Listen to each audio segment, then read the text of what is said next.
Edouard Manet's Olympia is highly sexualized and is a painting of an upper-class courtesan. The woman wears a ribbon around her neck and slippers in bed, which only highlights her nudity. Olympia stares out at the viewer with impassive boldness. The strong look shatters any illusion of sentimental idealism in the presentation of the nude figure and enters the world of the viewer. The erotic nature in this painting is evident through the symbols utilized. The bouquet of flowers are a symbol of female genitalia and were also commonly given to a prostitute by her client as a way of saying, "Smell nice for me." The black maid in this painting is also a symbol of sexuality. At that time, it was common belief among Europeans that black people were hypersexual and could not contain their lust. The cat replaces the dog at the foot of the bed, a very fickle animal and the symbol of opportunist sexual behavior. It wasn't just the subject matter that disturbed art critics, but the style as well. Manet's Olympia is defined by strong linear contour lines, which act to convey the volume of the female body. This flat style also disturbed Courbet, who reportedly said, "Manet's Olympia was like the Queen of Spades getting out of a bath." Stefanova was trained as an artist and subsequently became interested in design. She was concerned with clothing that was functional. She wanted to design clothing that reflected the developing modernity.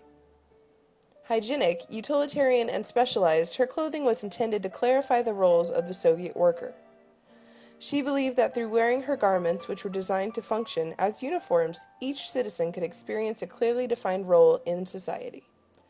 Each uniform was meant to offer security and purpose to the wearer, as every citizen was meant to have a place and role in new society. She specialized clothing for specific professions and activities. This was meant to give structure to the rapidly changing circumstances in the Soviet Union.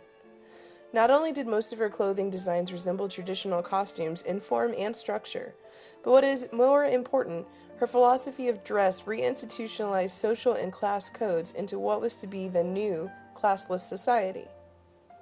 Stefanova's constructivist vision for clothing design only flourished for a short period directly after the revolution, when the level of experimentation among artists was at its peak. This came to an abrupt end in the 1930s with the rise of Stalin's power, in which the artist's creative activity was restricted to the production of propaganda. Tom Wesselmann was a man obsessed with the aesthetic of the female nude. He once said, "Painting, sex, and humor are the most important things in my life."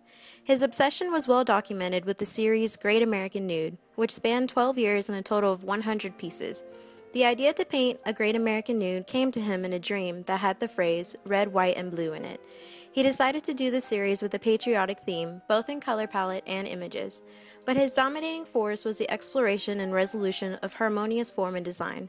While Wesselmann does pay homage to art history in his works, he moves forward using the female body to show both aesthetic beauty as well as financial commerce conducted with it, whether it be throughout fine art or the pinups.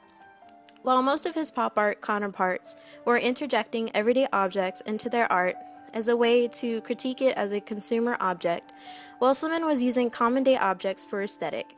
Though he saw the similarity in the use of the objects and media that he and other pop artists were using, he felt that his intention was much different than theirs and did not like being included in the ranks. Actress Julianne Moore is featured in Michael Thompson's Le Grande Odalisque, a photograph taken in early 2003 and used as a cover for the American Photography magazine. Thompson's inspiration was his subject's flawless skin, which the nude pose of Le Grande Odalisque shows perfectly.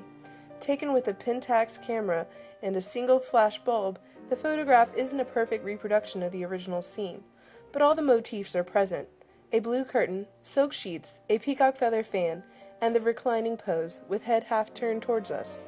It is a tribute to Jean-Auguste Ingres's that the skin of both women seem equally realistic.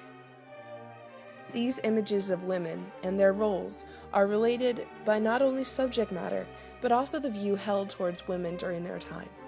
Olympia breaks the barriers of social norms with her radical sexuality and intrusion on the world of the viewer.